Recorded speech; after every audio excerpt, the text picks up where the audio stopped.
escola paulista, né?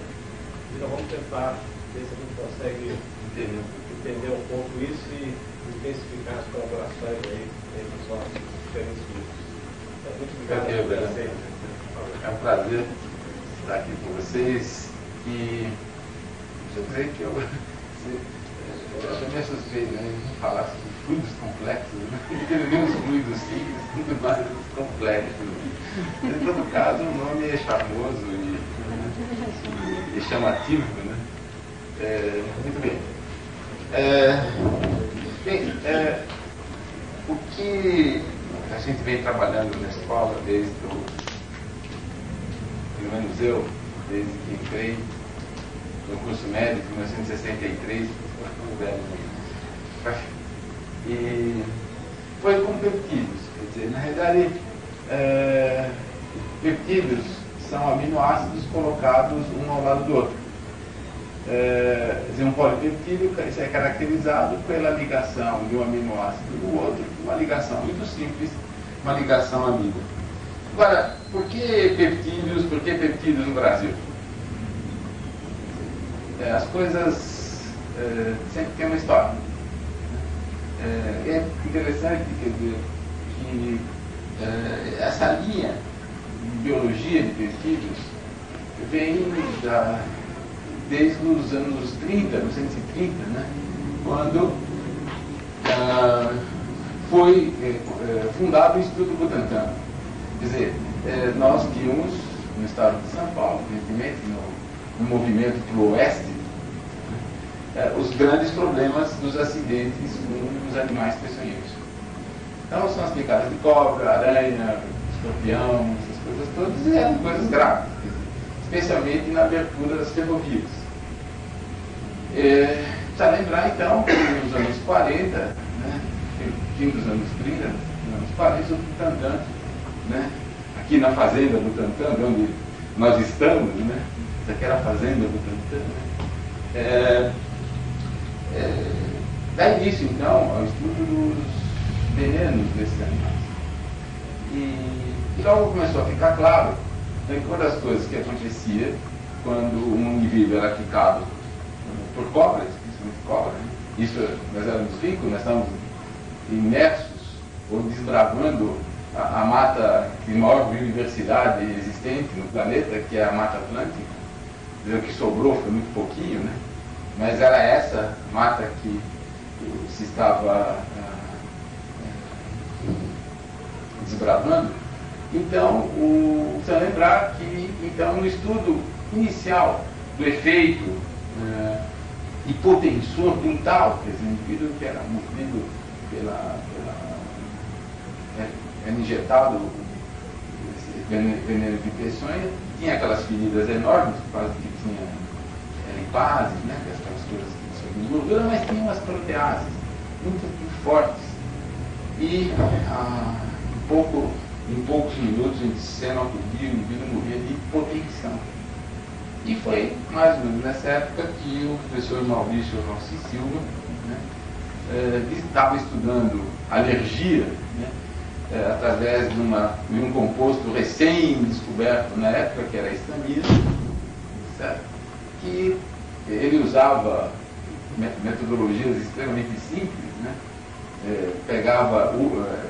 Isolava órgãos de animais, com um pedacinho do ilho, né, do intestino, punha numa camarazinha e media a contração mecanicamente, puxando um fiozinho e escrevia num cilindro esfumaçado, né, quando se queimava benzeno, quer dizer, um negócio de louco, né?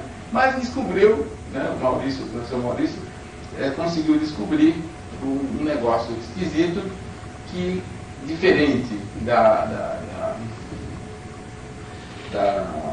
histamina que ele estudava naquelas preparações, que faziam contrações musculares muito rápidas, daquela coisa que ele conseguia ali ver, né, incubando o veneno da cobra, né, com o plasma de um animal, fazia a mesma contração, só que lentamente. Então ele deu o nome de bradicina. Como bom farmacologista, um bom pesquisador, foi atrás do negócio e fim dos anos 50, metade dos anos 50, quando a questão de peptídeos explodiu, porque pela primeira vez se conseguia na química a síntese orgânica, fazer a síntese, a parte sintética realmente de peptídeos complicados, e se fazer a análise sequencial de proteínas, de fragmentos de proteínas. Lembrar que o Sanger desenvolveu o sequenciamento e ganhou o prêmio Nobel nos anos 50, quando ele determinou a sequência de insulina, né? Então estamos num ambiente bastante propício, e a bradicinina foi isolada, caracterizada e sintetizada, né? Ela tinha uma forte ação hipotensora, já no finzinho dos anos 50, pela Sandoz. A indústria farmacêutica estava muito interessada, já nessa época, em produtos de ação cardiovascular, né? E bradicinina era uma coisa interessante na medida em que produzia hipotensão. Bem, isso descoberto no Brasil, evidentemente, vários grupos, né? Butantan foi uma coisa importante dentro do cenário científico. A base das cadeiras básicas da Escola Paulista de Medicina foram formadas por gente que passou pelo Butantan, inicialmente o Sr. Vale, né? Muita gente que migrou para Belo Horizonte, hoje tem um núcleo, um centro grande, né? Muitos grupos se formaram estudando esse tipo de ação biológica, né? Fragmentos de proteína, que a gente chama de peptídeos, também se fundou. Enfim, nós temos uma tradição disso no Brasil. E isso tem se mantido. Eu entrei no barco em 63, tá certo? Com o professor Léo Prado. Depois fui trabalhar com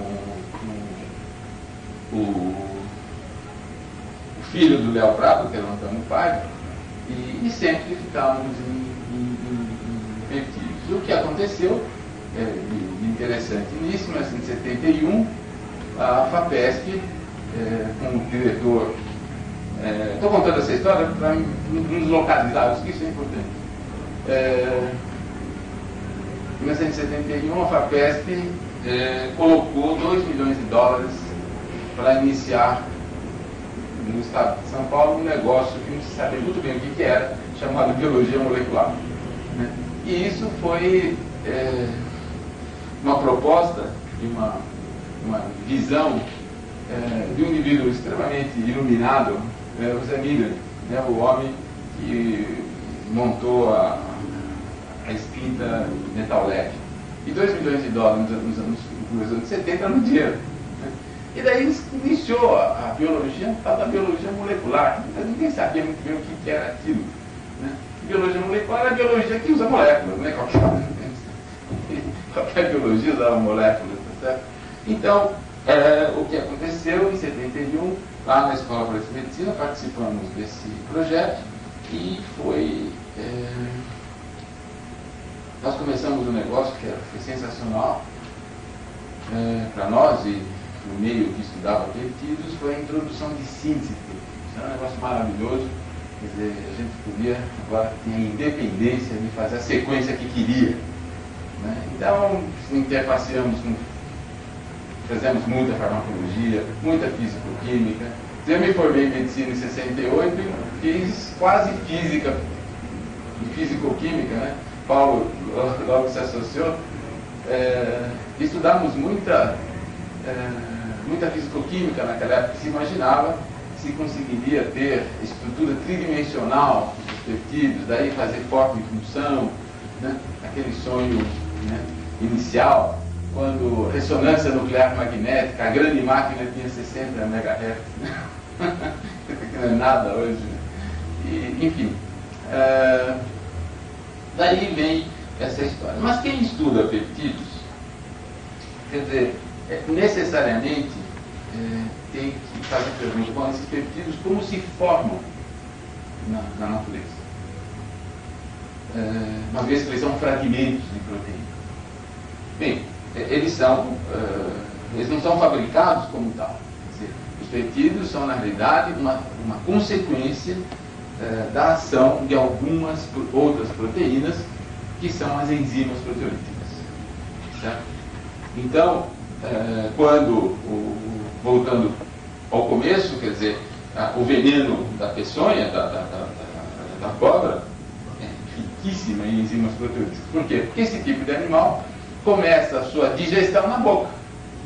Quer dizer, na hora que ela injeta o veneno, é quase uma digestão exógena. Certo? Ela começa a digestão e, evidentemente, tem então, as lipáses, as proteases e toda a família de outras enzimas.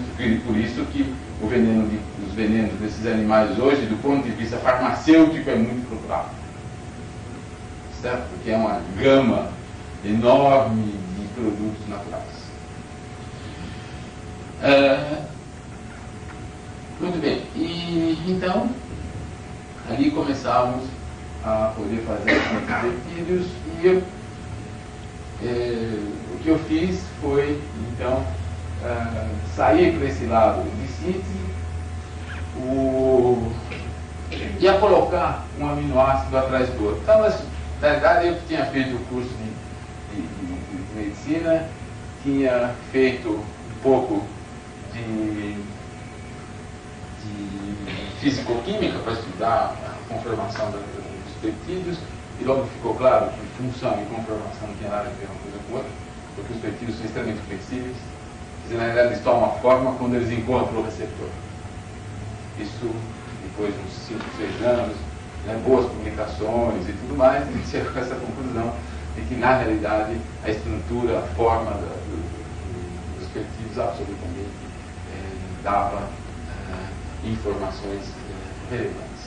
Então, o step seguinte foi buscar, então, as proteases. Na verdade, que são as proteínas que realmente geram os peptídeos. E eu tenho várias proteases. Eu não vou entrar em detalhes. A protease mais comum que a gente tem são as proteases que usa, né, serina como ponto de partida. Deixa eu ver se eu tenho isso. Essa é o protótipo de uma protease. Isso aqui é a quimotripsina. É uma protease fabricada no nosso pâncreas. Né? O que caracteriza uma protease? Nesse caso aqui, essa protease ela é uma endoprotease. Quer dizer, as proteases, né, dada uma sequência de aminoácidos, certo? Que se ligam, né, entre si por essa ligação típica amida, né? Os aminoácidos têm nas cadeias laterais as diferentes funções da química orgânica, né? Nós temos 20 aminoácidos que compõem todas as proteínas, é por isso que ela é complexa, certo? É diferente dos ácidos ribonucleicos, que só tem 4 unidades, as proteínas têm 20, tá certo? E se for olhar na cadeia lateral dos aminoácidos, eu tenho representado praticamente toda a química orgânica. Função álcool, função ácido, função amina, função heterocíclica. Enfim, eu tenho o representado, né, na cadeia lateral dos aminoácidos toda a química. Muito bem. O que uma enzima proteolítica faz? Ela, na realidade, ela catalisa a entrada de uma molécula de água nessa ligação aqui. Significa o quê? Que ela quebra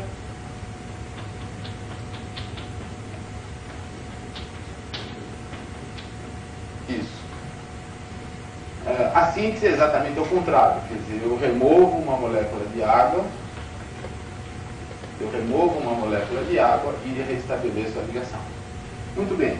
Uma enzima proteolítica catalisa a entrada de água nessa ligação. Só que, por que eu preciso, né, de um aparato complicado, por exemplo, como esse, para fazer essa hidrólise? Porque essa hidrólise espontaneamente é muito estável. Certo? E então, para eu entrar uma molécula de água aqui, eu preciso de condições bastante enérgicas.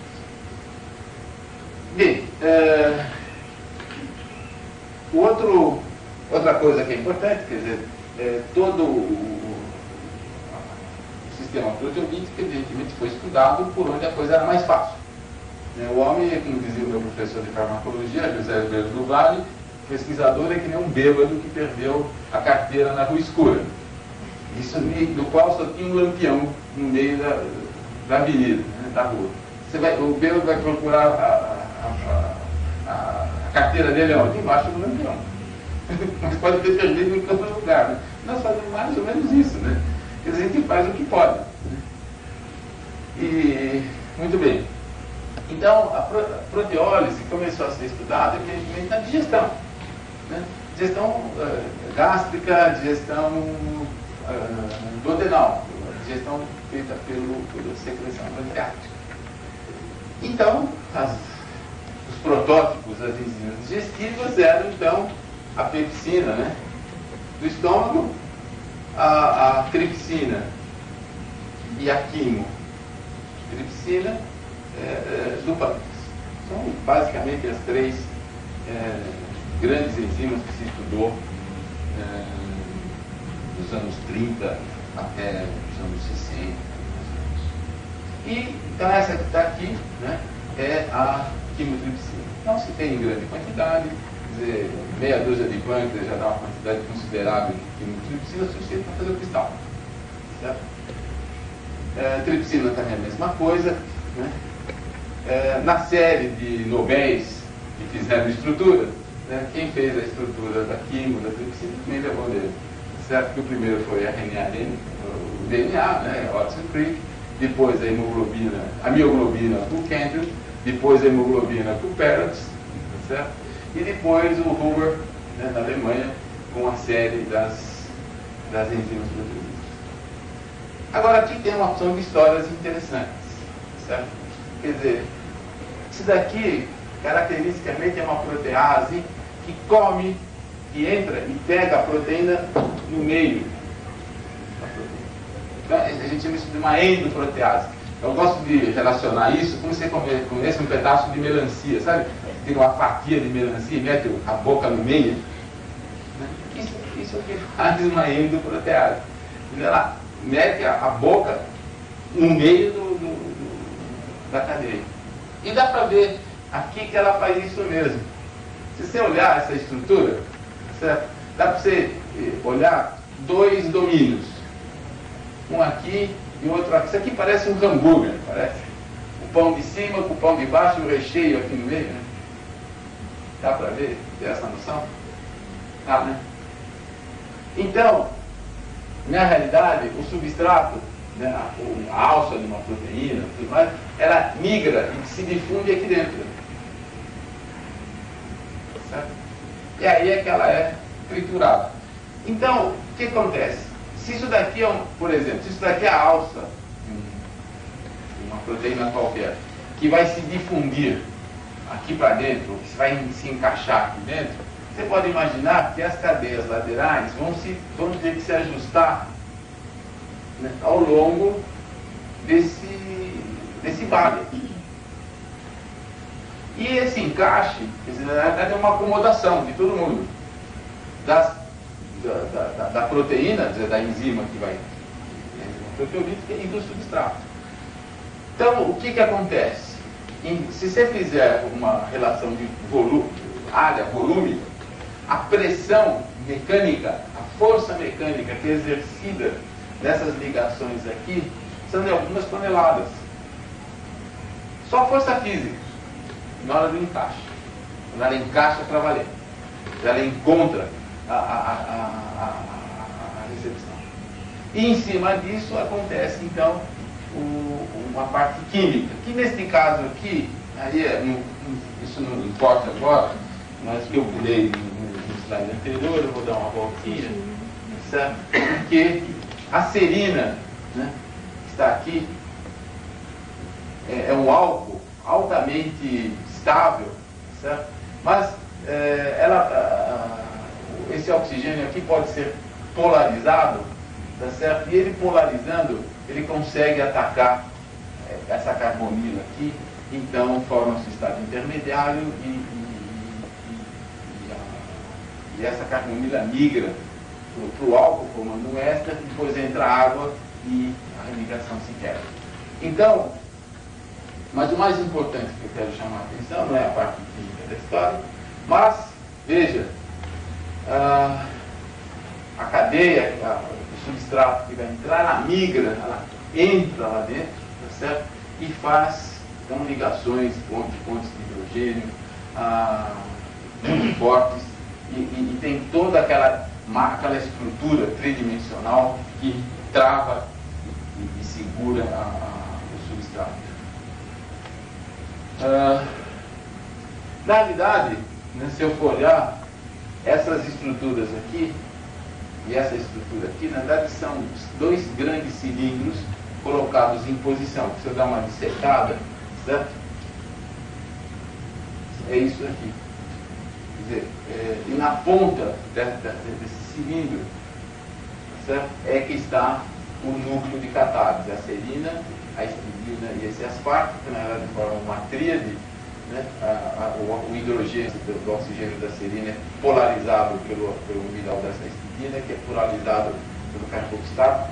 Isso daqui é muito forte, essa interação é extremamente forte, porque esse meio é anidro. E a água, eventual água, tem aqui uma água estrutural, dizendo é uma água bulk, é uma água no meio. Então, toda essa gama, essa massa de estrutura, certo? Para segurar, na realidade, em posição esses dois cilindros. Então, a hidrólise ocorre pelo ataque dessa serina, mas toda a estrutura tem que ficar presa à grande massa. Então, o que acontece? Quer dizer, esse sistema precisa de especificidade. Quer dizer, nem todas as proteases são iguais. Então, não teria essa gama de proteases. Por exemplo, pepsina. Pepsina é uma protease ácida que tem no estômago. Ela funciona em pH 2. Por outro lado, tripsina e tripsina são proteases básicas. Elas trabalham no duodeno em pH entre 7 e 8. A questão, quando você faz lá um churrasco, os bombos, quer dizer, esse trio aqui tem que trabalhar consideravelmente. Certo? Então, o que acontece? A quimotripsina, que é o exemplo que eu dei aqui, ela tem um encaixe, se o corte aqui, a gente chama o primeiro aminoácido onde vai ser cortado, onde a carboxila vai ser liberada, né, um ácido de especificidade primária, certo? E a primária é esta tirosina que está aqui. Então, toda vez que aparecer uma tirosina ou uma fenolanina, né, a quimotripsina é mal para ela, ela vai lá e corta. Outros aminoácidos quase que ela não enxerga.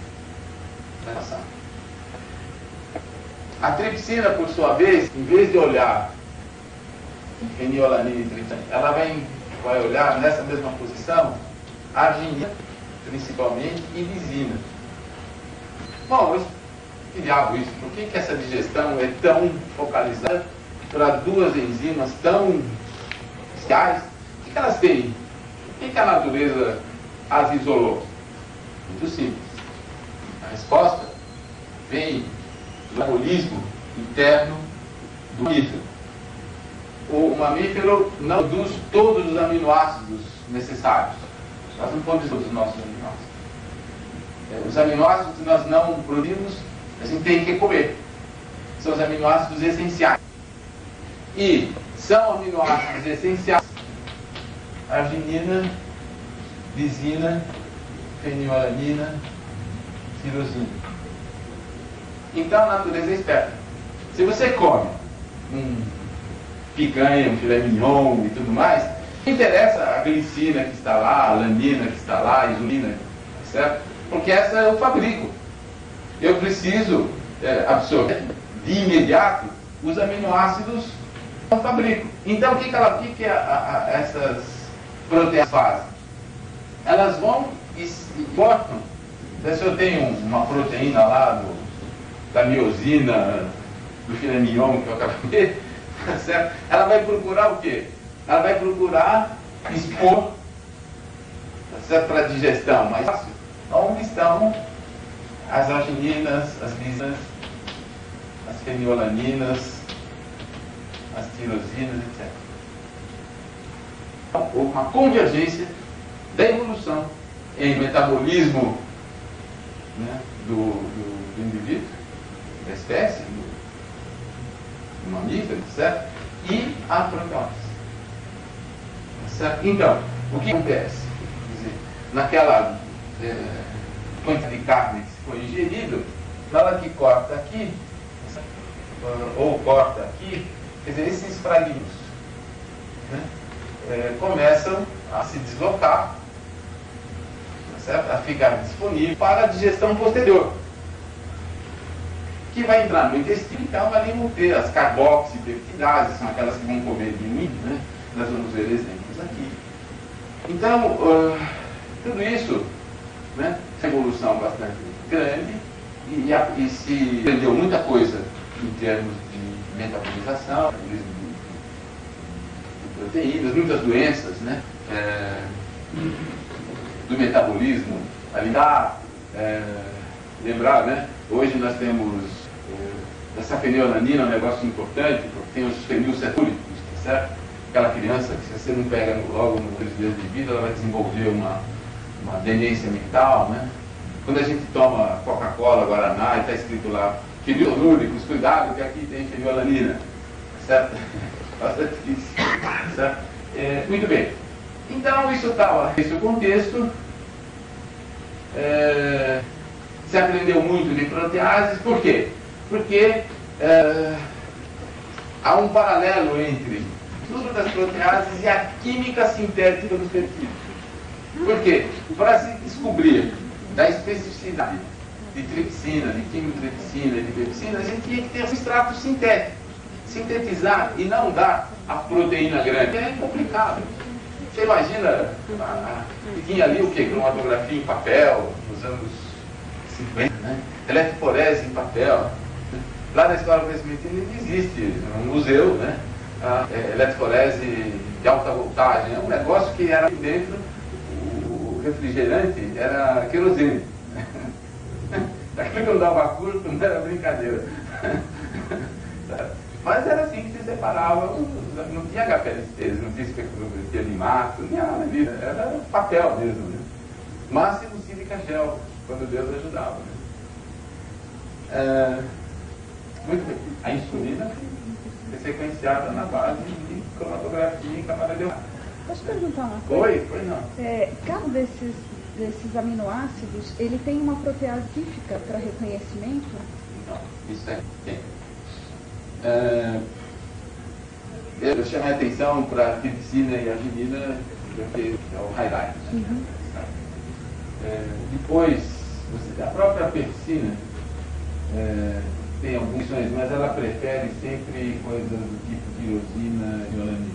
A grande digestão inicial no estômago e na parte inicial, né, onde o pâncreas cospe o seu conteúdo, é a clivagem primeira, onde você dá a primeira quebrada na proteína que você ingere. Você ingere sempre macromoléculas grandes. Então você tem que quebrar. É como se pegasse uma marreta e descesse o carrinho daquilo, né? Você pegar uma grande proteína e quebrar em fragmentos. No intestino, tá certo? Aí entram os racíneos menores, aí entram outras proteases. Mas uma protease ela pode eventualmente fazer o reconhecimento de mais de um ácido? Pode, mas vamos ver isso, peraí.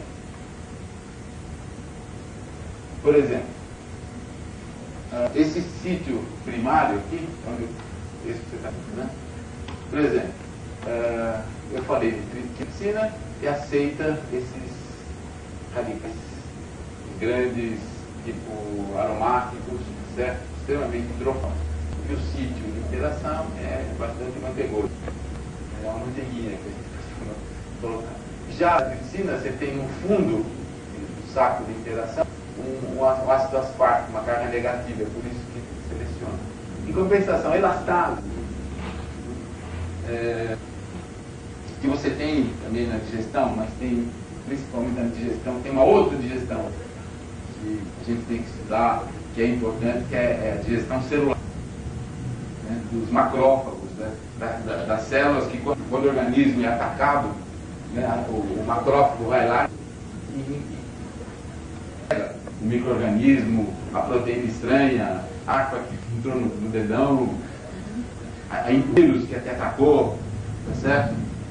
Então, é digestão de defesa. É um outro ramo que pode. O sistema imune responde primariamente como uma fragmentação. Então, isso sempre é dado por a especificidade desse sítio primário que tem aqui. Então, você vê, a elastase aqui, ela tem um sítio congestionado e só entra aminoácido pequeno, como por exemplo o alanina. Tá? Muito bem. Eu vou chegar, deixa um pouquinho mais para frente, eu fecho essa pergunta.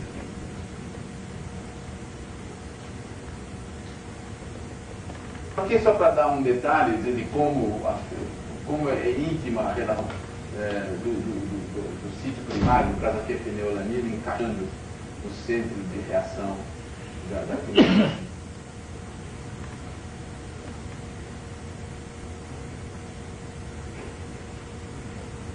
Aqui é uma outra visão, agora como você pode ver, né, a atividade catalítica e o substrato se encaixando dentro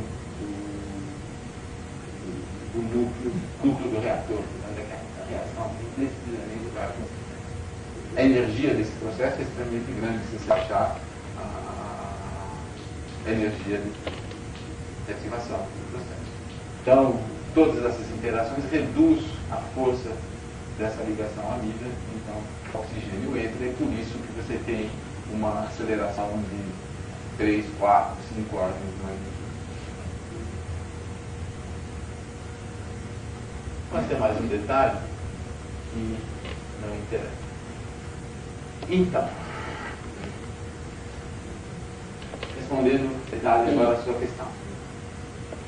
Eu falei de serinoprotease, mas existem outras proteases, que são as serino, as metalo e as parquino. O que é isso? A serino são todas as proteases, como a tripsina, que usa o álcool, quer dizer, o grupo alcoólico da serina,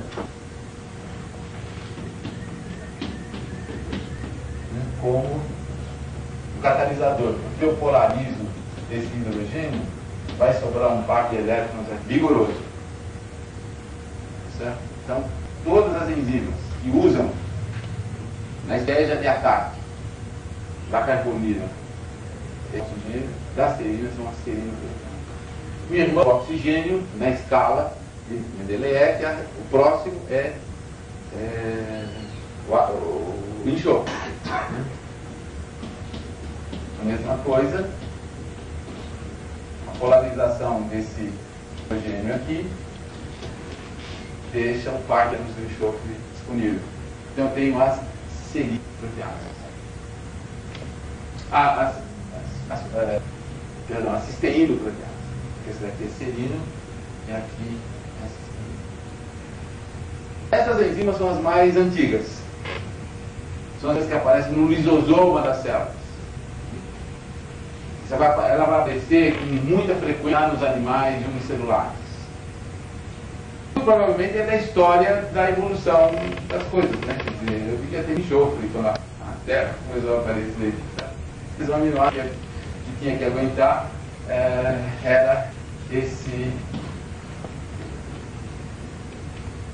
Eu estou especulando. E aqui, essas serinoproteases já são menos específicas. Eu estou dando aula, posso entender.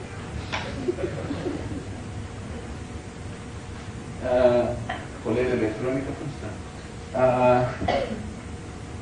Essas proteases bem menos específicas. elas já aceitam uma gama enorme de aminoácidos. Tão específico, como tripsina, que é só a quantidade de aminoácidos. E por isso elas vão ter mais primitivas. E nós temos em grande quantidade. Né? São as enzimas dentro dos lisosomos, são intracelulares.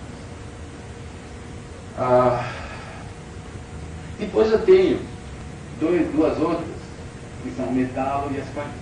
O que é metalo? Em geral é zinco. 99% das proteases usam zinco na cadeia. O que é isso? Na realidade, o zinco é colocado em posição, né, por ligações quase metálicas, e fica uma posição aqui.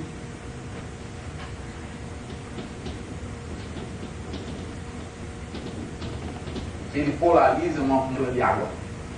Uma molécula de água perigosíssima. E o zinco, polarizando, ele deixa esse par de elétrons ativos para que essa água caia. Isso é característico das metaloproteases. As metaloproteases dentro do nosso organismo, as representativas, são aquelas que estão fora da célula, que estão, na verdade, presas à superfície das células. São as proteases que quebram as barreiras intracélula e fazem com que células migratórias possam migrar. Elas são como que nem... Como é que chama aquele negócio que a gente chama mesmo? Lambreta de baiano, né? Como é que chama? Britadeira. São as britadeiras.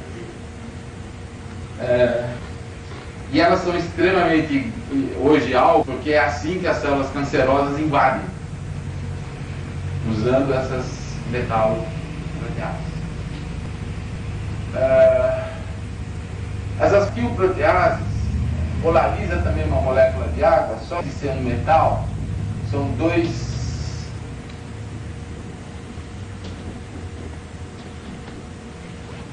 grupos carboxílicos do asparto que polariza a molécula de água. E ela está. A característica disso é a oxida, certo?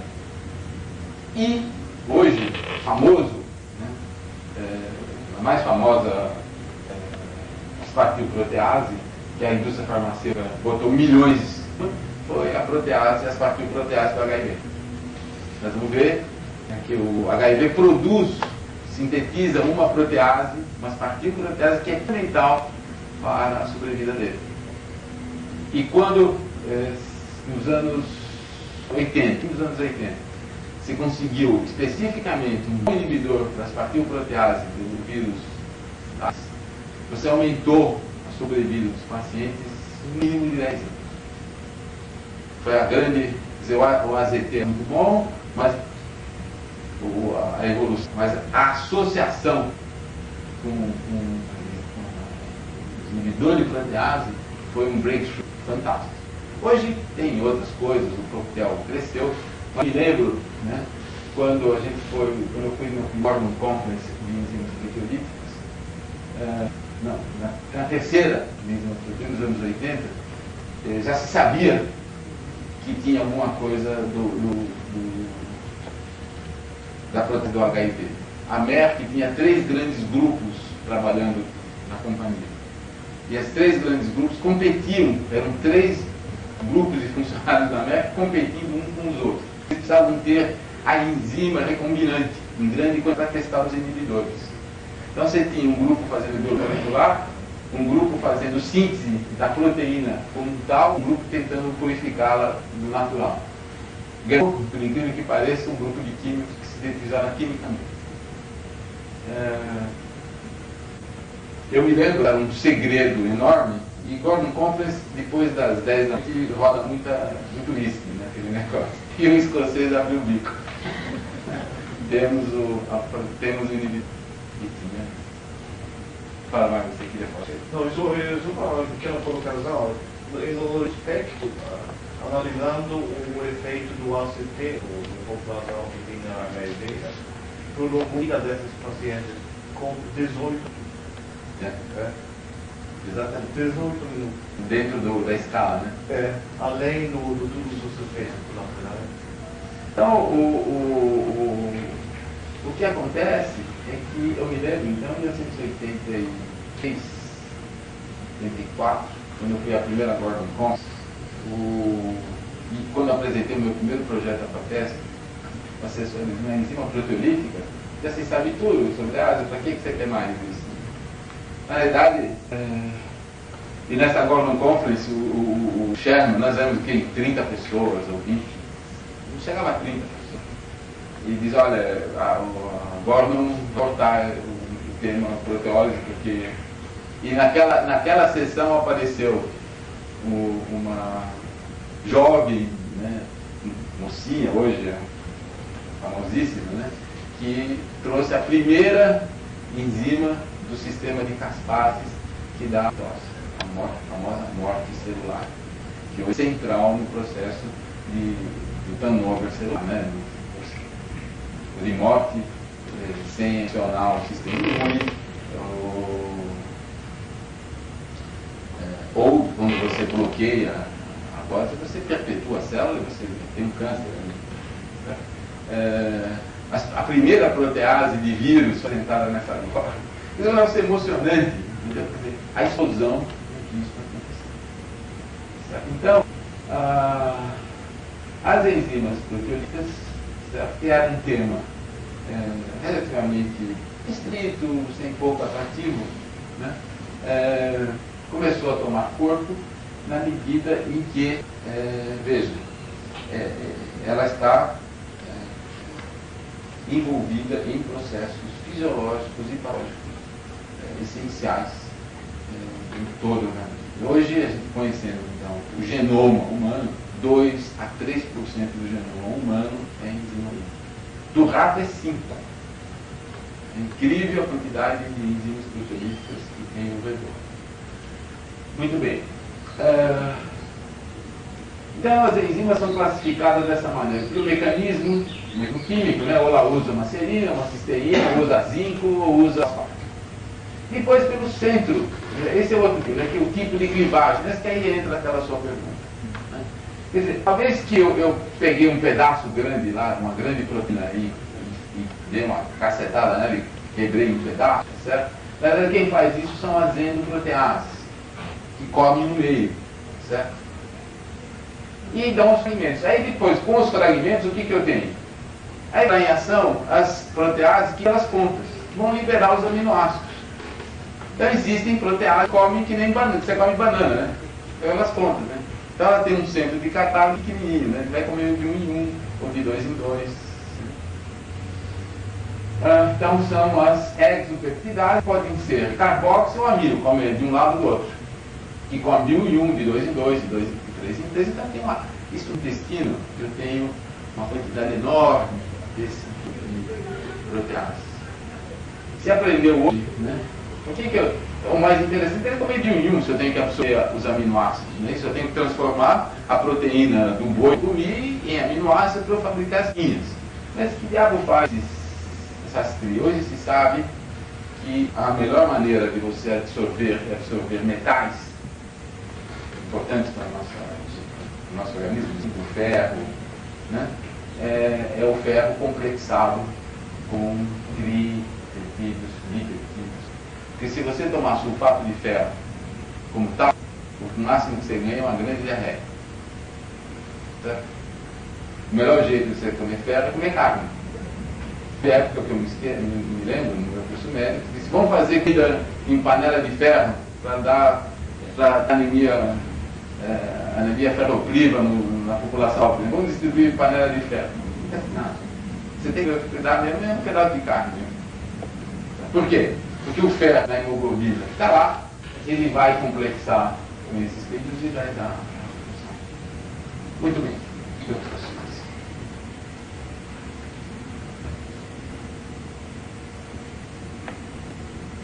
Bom, o que nós. Como a gente tem nossa nota foi montada em 1970 para fazer síntese de peptídeos, né? O professor entrou nessa nesse projeto da FAPESP, foi a Rockefeller, com o dinheiro da FAPESP, e trouxe a síntese de euclides. Então foi uma festa, porque nós conseguimos sintetizar tudo que a gente queria. Os farmacologistas, o grupo de farmacologia publicava um trabalho, 2 trabalhos por mês. Vamos ver o que acontece mudando aqui, ali e ali. Então, sintetizava a farmacologia, sempre saía coisa. Ficou claro que olhar para o lado das proteases era interessante, né? Porque eu também podia sintetizar e ver que diferentes proteases eu poderia trabalhar. E uma das coisas que entrou já mais recentemente, isso que eu vou falar agora, são as proteases de doenças as doenças importantes do nosso meio. E uma das coisas que são importantes do nosso meio, que são negligenciadas, evidentemente, porque é problema de tropical e país pobre, é a leishmaniose.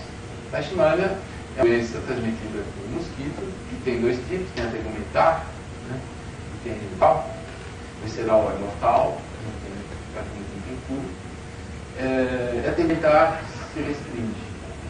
A leishmania ela é muito próxima do tripanosoma cruzi, né? Tanto que elas são da mesma família, né? São os tripanosomas. O que caracteriza esse tipo de parasita é que produzem esse celular. Eles não vivem fora, você precisa estar sempre parasitando. Certo? É assim que a malária, certo? Então, são parasitas de uma engenharia de sobrevivência fantástica.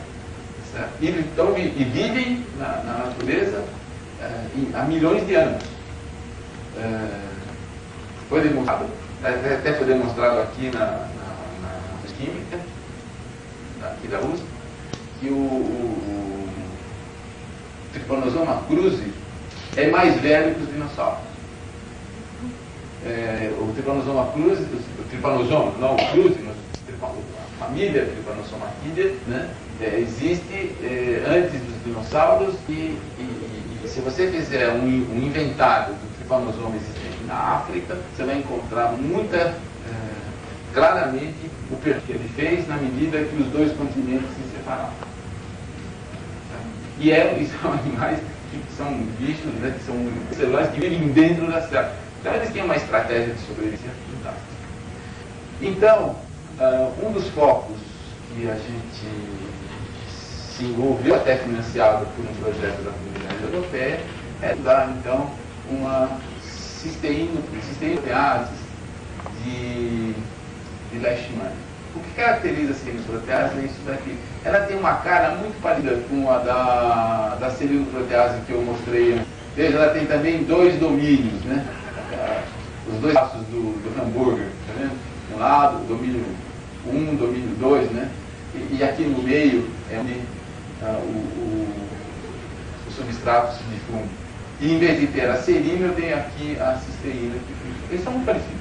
Dentro da linha evolutiva, né? Essas 2 classes de enzimas são muito parecidas. Há uns 20 anos atrás, quando eu estudou o vírus da poliomielite, o vírus da poliomielite fabrica uma protease que tem estrutura tridimensional exatamente igual ao da quimotripsina, só que em vez de serina tem uma cisteína. Muito provavelmente o vírus é mais limpo. Então usou, não sei. Muito bem. Então, um das enzimas que a gente elegeu dentro do laboratório inteiro é isso. Como a gente estuda essas enzimas? Isso daqui é só para vender o peixe, porque se tem que estudar protease de leishmania. Na verdade é um alvo terapêutico. Isso que a gente quer. Ver se a gente consegue, junto com os químicos, desenvolver coisa que tapa a boca dessas enzimas. Fazendo isso, você sem matar o hospedeiro, de preferência. Esse que é o problema. Você faz um negócio muito bonito para matar a leishmania, na hora que você põe um animal, o animal morre primeiro. É o problema do desenvolvimento. Eu não vou pular. O que é interessante, quer dizer, a leishmania, né, nesse caso aqui é mexicana, ela tem várias famílias de enzimas. No caso, a gente escolheu uma família que eram muito parecidas umas com as outras. A gente tinha 19 propostas.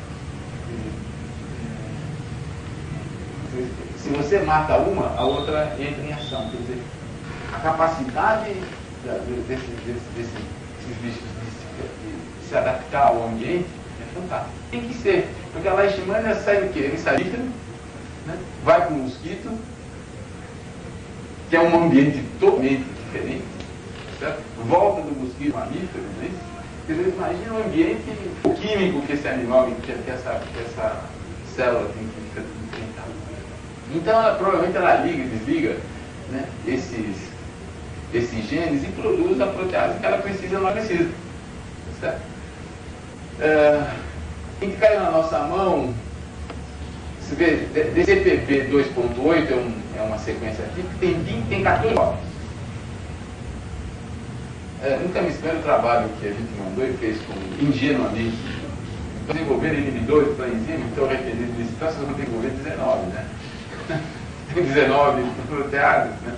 É um negócio fantástico. Né? Mas o que é interessante, né? Essa enzima, essa protease é diferente, né, da sistema de protease que a gente conhece, né? Cujo o protótipo é a papaina, né, do mamão. Além do domínio catalítico dela, que está aqui, né, ela tem uma extensão muito grande. Ninguém sabe o que é. Essa aqui tem nada. Né? Quando se expressou sem isso daqui, não é diferença, do ponto de vista de ação. O mais engraçado é que você não encontra em uma estrutura com essa extensão para cá. Encontra no arroz. E tem isso. Você implanta, você vai encontrar uma extensão desse tipo. Tem alguma coisa nesse conjunto que deve direcionar, fazer alguma coisa com essa propriedade que dá uma propriedade alimentar absolutamente.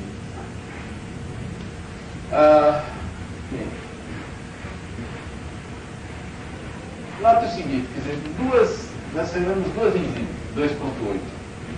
Uma é essa daqui, né? Conhece a estrutura, e a estrutura tridimensional você faz uma superposição com a papaina, ou catepsina érica. Né? E a segunda, é uma protease, né, que na realidade modifica a posição 66 e 56. Só isso. E estudamos essas duas. Tem uma diferença brutal, né, como elas funcionam em pH. Quer dizer, o bicho é safado. Ele expressa aquilo que ele precisa no lugar que ele precisa. São modificações extremamente tênues.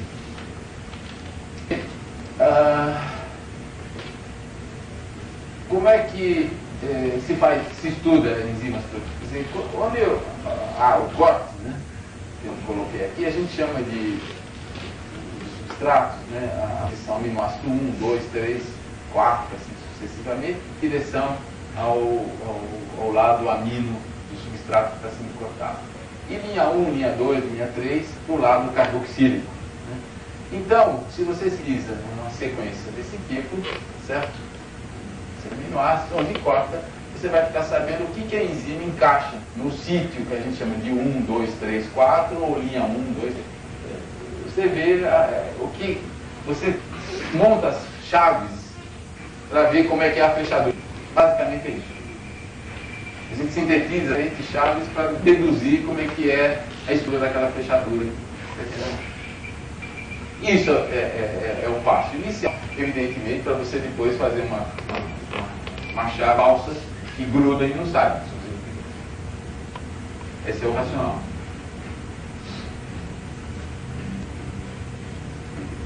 Bom, uma outra protease que a gente tem desenvolvido é uma protease da leite. Vou ter que explicar aqui um pouquinho. tem febre amarela, a própria D.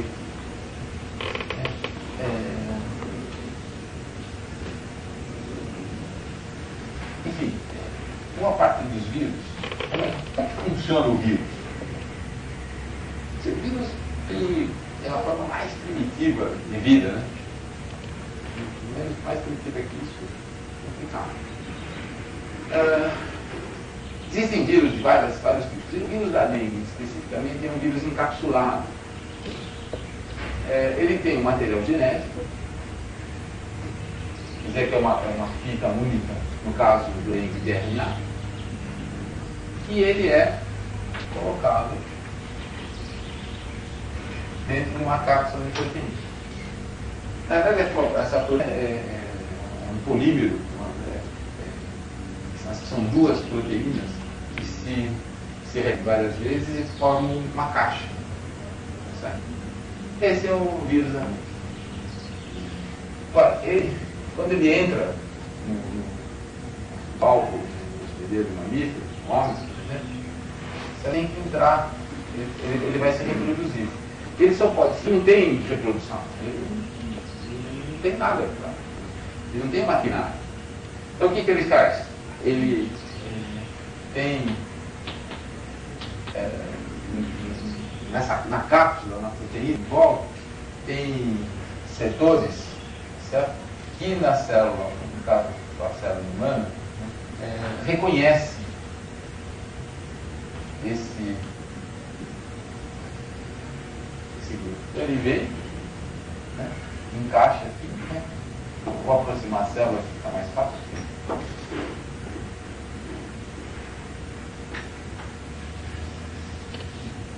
Certo? E a célula, fazer maior, era bem maior que ele, né?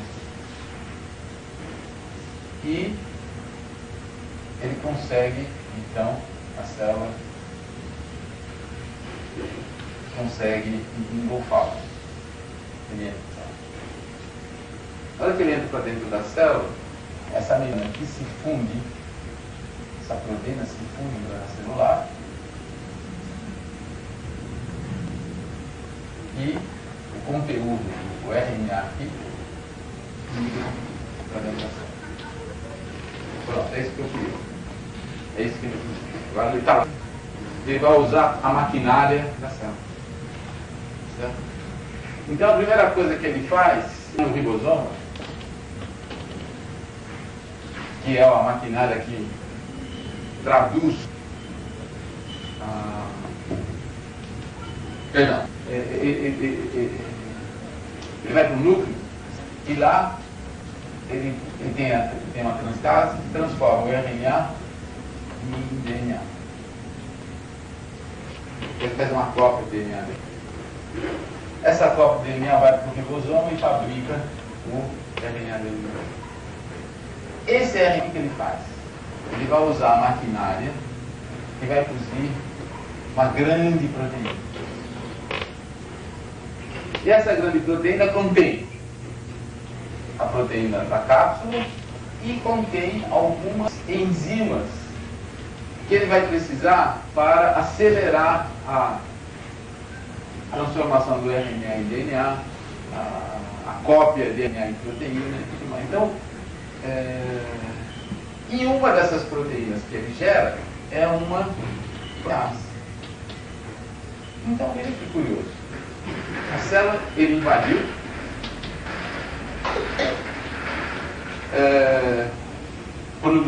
reproduziu o seu RNA e começou a fazer as proteínas, a poliproteína própria.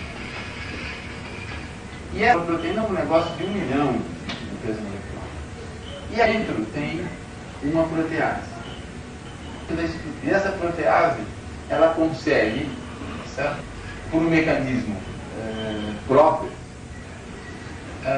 se auto-morder. Então essa protease consegue quebrar a poliproteína em fragmentos. Parte desses fragmentos são proteínas, são enzimas. E parte desses pedaços são da cápsula. E eu bloqueio essa protease, esse negócio não vai. O antiviral é um inibidor. O HIV funciona exatamente do mesmo jeito. O próximo inibidor que deve sair mais creio que no nível comercial nos anos, é o inibidor do vírus da hepatite C, que é grave. A hepatite C não tem cura. Você vai a cirrose em 10 anos irremediável. O mais tratamento que se faz. E o vírus da hepatite C é primo do vírus da dengue.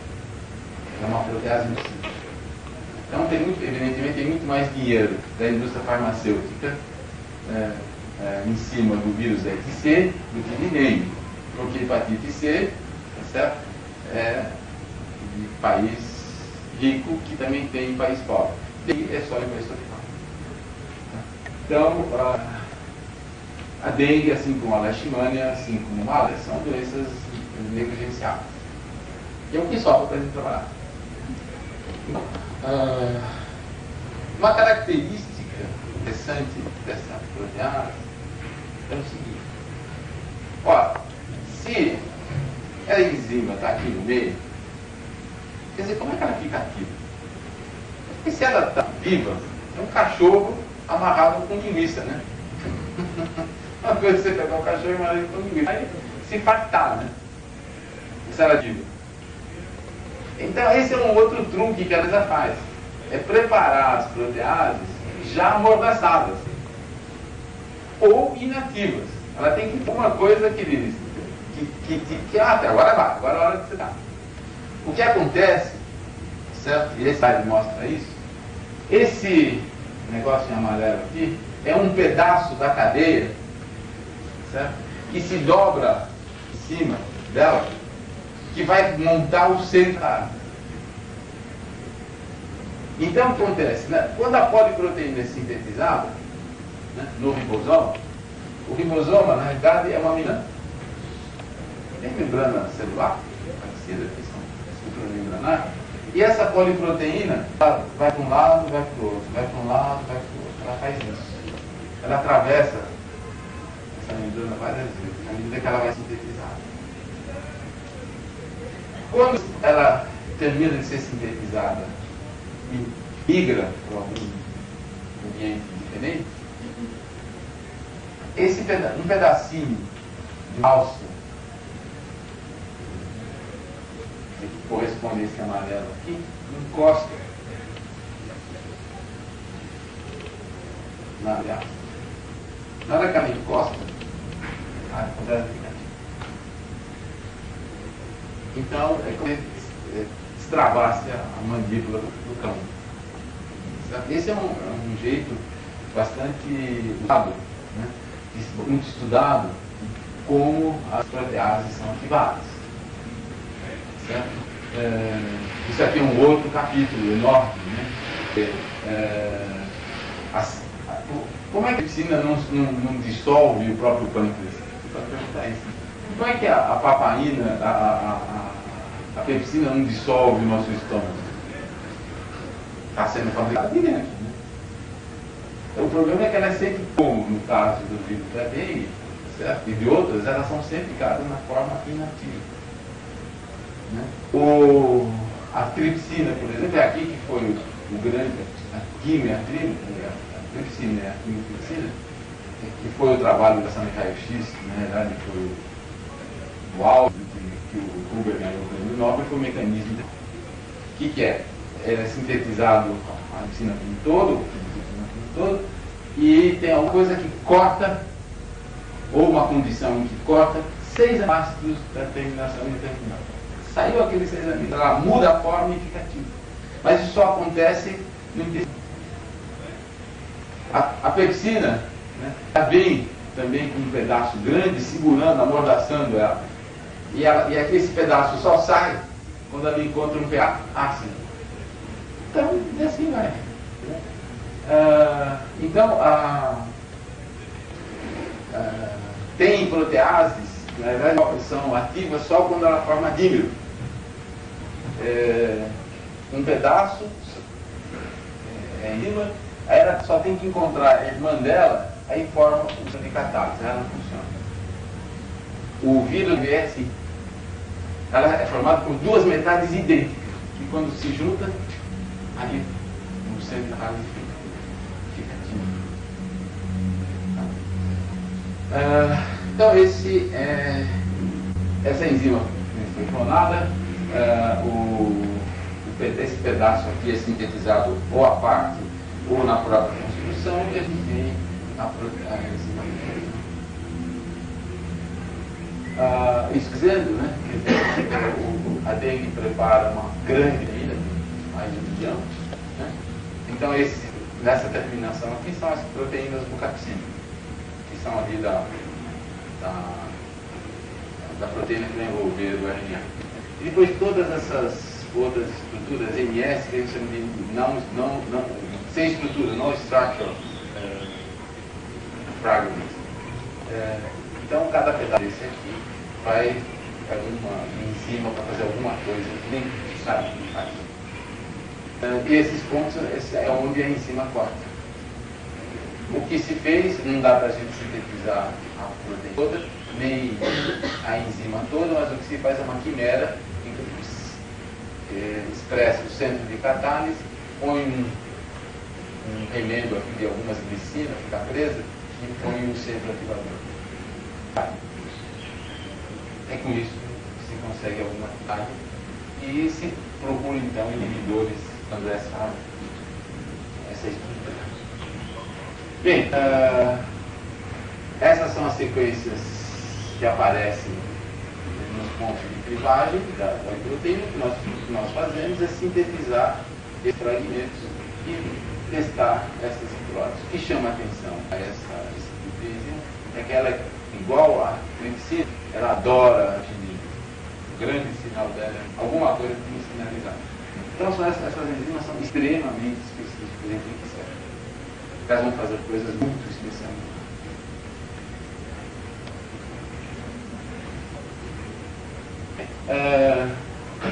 A gente sintetizou isso, fizemos sintetizamos mais de uma centena de estruturas, e fica claro, então, a grande preferência para quem por aqui. Não vou entrar em grandes detalhes, né? Isso daqui era a sequência mais ativa que ela tinha, e nós fomos fazendo modificações em cada uma das posições para ver se a gente achava alguma coisa que começasse a indicar alguma inibição. Não conseguimos nada até agora. Isso aqui é uma curva de pH clássica, falando de peptídeo pequenininho, substrato clássico que se usa para ela. Essa daqui é uma sonda, só 2 aminoácidos, e aqui o peptídeo que isso gera para ela tanto faz pequeno como grande. As interações não são variadas com o pH. É isso. Ah, sim. Como ela está sempre grudada no meio, o ambiente dela é importante. Você vê, à medida que você põe no ambiente glicerótico, você muda a constante de elétrica no meio, a atividade da enzima cresce brutalmente.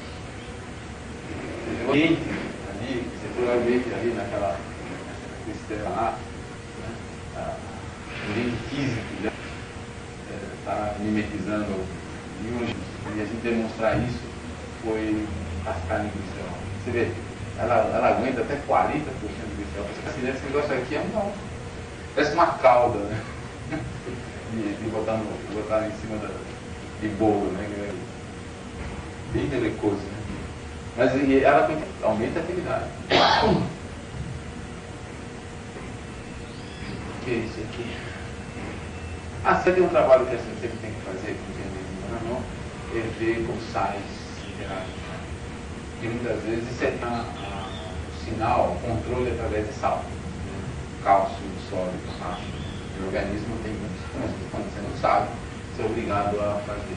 É como se esperar qualquer cápio bloqueia a mente. E é de se esperar isso porque ela gosta muito de agir. A interação eletrostática é muito forte. Então a lógica do processo. Cálcio é brutal. Então o reconhecimento é fortemente eletrostático, com, evidentemente, se tem essa interação eletrostática, provavelmente o campo eletrostático deve responder, se você mexe nas propriedades do campo, do ambiente, vai refletir na atividade. Então, é coerente. Mas pode mexer na conformação também. Também. Se você olhar, você vê, só não faz muito sentido. Então a impressão que dá é efeito de ambiente mesmo. Na verdade é difícil você separar essas coisas. Na metodologia que a gente pensa, não separa. E ressonância nuclear magnética ou cristalografia também vai te dar essa informação. Porque a enzima, a proteína está congelada. Ou cristalizada ou numa concentração brutal, mas ele quase cristalina na ressonância. E mais detalhes sobre isso são. A gente continua, né? A trabalhar, procurar, o que é uma bosta, né? E isso daqui é um modelo, né? Se chegou mais ou menos tempo, não sei como é que vem em cima, e mesmo que ela gosta, né? Esse azul uma zona negativa, né? O S2, o S1, que nos Estados Unidos ficam mergulhados nesse ambiente, né, negativo. Tem essa alta atividade negativa. Que é o sinal para ela, né? É ali que ela tem que formar. A semana passada tive uma grande surpresa de que a ativação do bacillus anthrax determina o processo.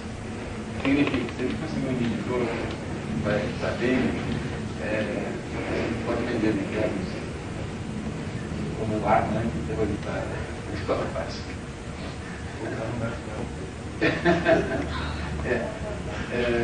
O processo é parecido. O processamento do antrax, a toxina do antrax. O que mata é a toxina.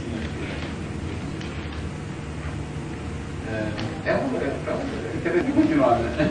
E nesse tipo de trabalho eu estou tentando, já está há algum tempo envolvendo os químicos da orgânica, temos estudos muito bons porque o que está acontecendo, o exemplo de química orgânica é tão grande, e tem emprego, o pessoal tem muito emprego, e entra farmacêutico, são gente que são meninos extremamente bem preparados. Eles fazem coisas incríveis, milagreiros para mim. Então, se você consegue convencê-los que esse assunto é interessante, começa a trabalhar, não vamos fazer isso, vamos botar aquilo. Eu faço aquela cara de inteligente, né? Que eu estou entendendo aquela química, eles precisam, né? Você me faz o que você quiser, eu... Depois a gente faz o modelo e faz o rational paper. Bem, uma outra objetivos, para encerrar, né? Eu falei um pouco das exoperoxidasas. Eu não falei das exoperoxidasas, existem várias exoperoxidasas bastante fáceis. Está aí, né? É a enzima conversora da angiotensina, que é o captopril, o capotem, os hipertensos usam muito isso. Esse foi uma droga, né, que apareceu pelo racional, em seguida a descoberta da bradicinina do Butantan. Depois o pessoal do Butantan migrou para Ribeirão Preto. A faculdade de medicina de Ribeirão Preto foi fundada, né, o Maurício migrou para Ribeirão Preto. Migrou todo mundo. E foi nesse intervalo que foi descoberto um peptídeo, uns peptídeos do veneno cobra, que influenciava a ação da bradicinina. Quer dizer, não tinha aquilo lá, né, no hilo, né, o hilo que contraía um tantinho assim, pela ação do veneno no plasma, punha esse peptídeo lá, eles não sabiam o que era, tá? O bicho morria muito mais rapidamente. Quer dizer, a cobra era um bicho do cão. Quer dizer, ela produz a enzima, produz a bradicinina e produz alguma coisa que protege a destruição da bradicinina. E isso foi logo pescado da Squibb. Squibb pegou isso, sintetizou seguramente alguns mares em sequências, a partir da descoberta do fragmento de gênero de cobra identificado, e chegaram no que depois tem lá abril, agora hoje é genérico e o governo aqui dá de graça. Os chineses e os indianos fazem melado, né? E o sistema de saúde dá de graça. Quando ele foi lançado no mercado, eles imaginavam, que ia ser alguma coisa, eles iam faturar de 300 milhões de dólares em 4. Ele faturou 600 milhões em 6 meses. E quem tem sorte, tem sorte. Porque logo em seguida se descobriu lentes que iam tomando captopril e infartavam. A evolução do infarto era muito mais benigna que eles tinham tomado. Todo mundo nasce com a estrela, né? O problema é matar, né? Está na testa, ele vai ganhar muito dinheiro. E, então hoje os cardiologistas dão inibidores no começo de captopril a um pau. Que realmente protege. Por quê? Você protege a distribuição de hidradicina é um grande vasodilatador e protege a constrição crônica.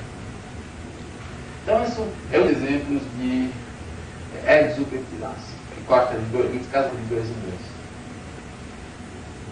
2.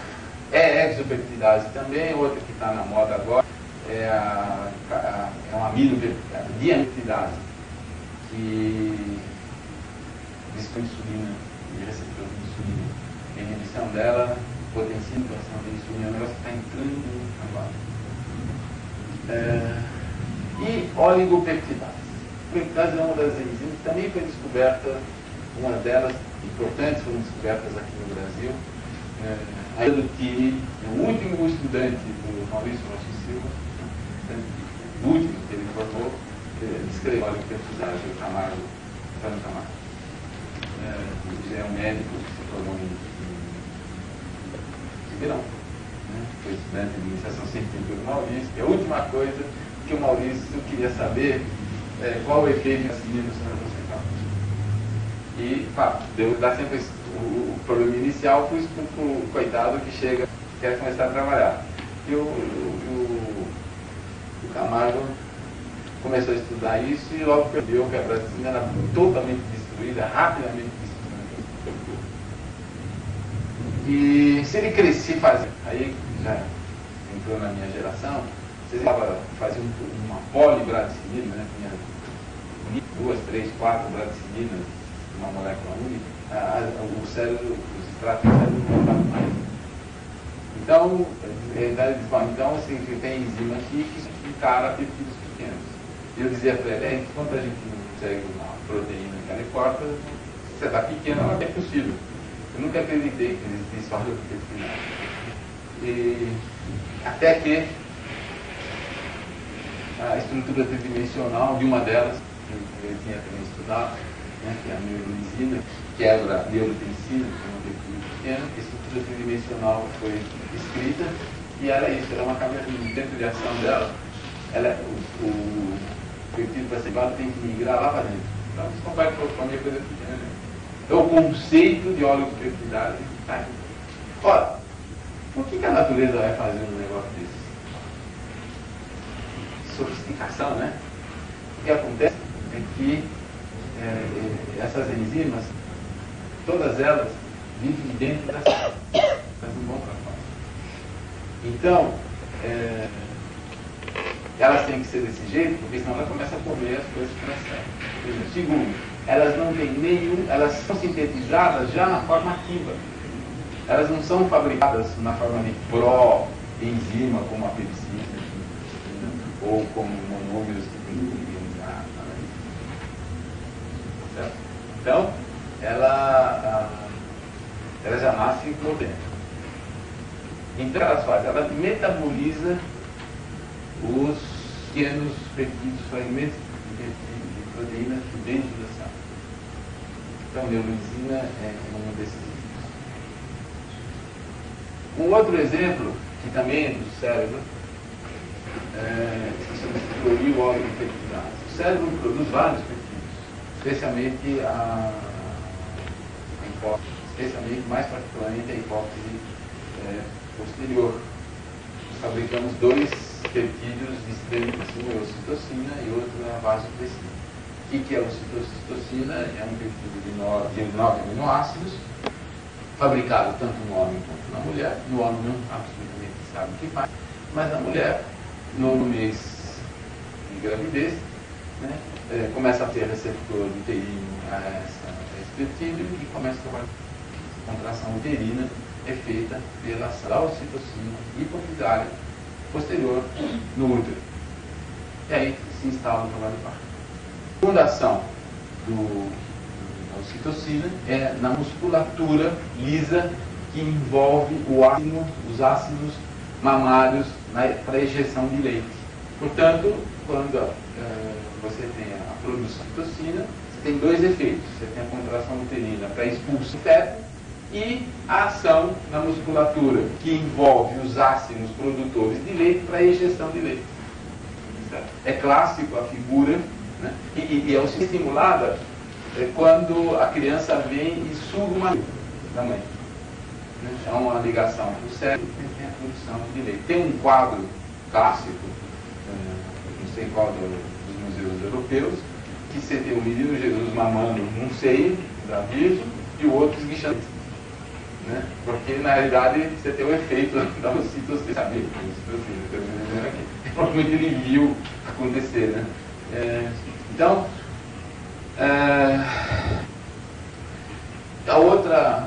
outro peptídeo importante, também fabricado junto com a ocitocina, é a vasopressina, que é o hormônio que agora age no rim, que controla o volume de urina que você elimina nas 24 horas.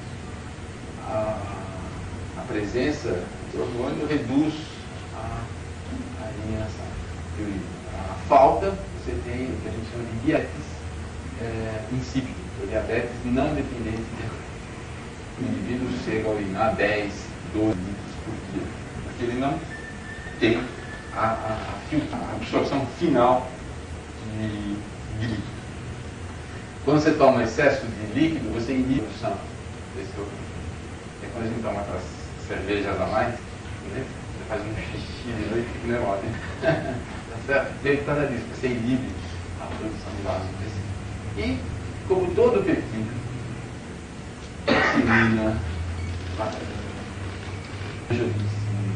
ocitocina, vasopressina, são hormônios. Na verdade, os peptídeos têm insulina. Também ela fica no meio termo, entre uma proteína e um peptídeo. O que caracteriza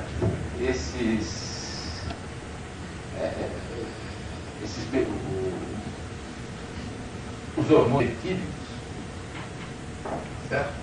É extrema atividade que eles têm. Só para dar um exemplo. A ocitocina é formada de 9 aminoácidos. 1 miligrama de ocitocina equivale a 500 unidades internacionais. A gente usa ocitocina para bovino. Você tem retenção de placenta, você tem mais de um animal, um parto, ou hematomia uterina na vaca. Sabe quanto é que toma uma vaca de meia tonelada? 50 litros por ano. E o útero, quer dizer, toma 0,1 miligrama. Quer dizer, ou vamos botar 0,2 miligramas por tonelada. O peptídeo é de uma violência de ação brutal. Muita insulina funciona, né, fisiologicamente na faixa de 10 a menos 10 no ar. Acima disso você já começa a ter problemas sérios.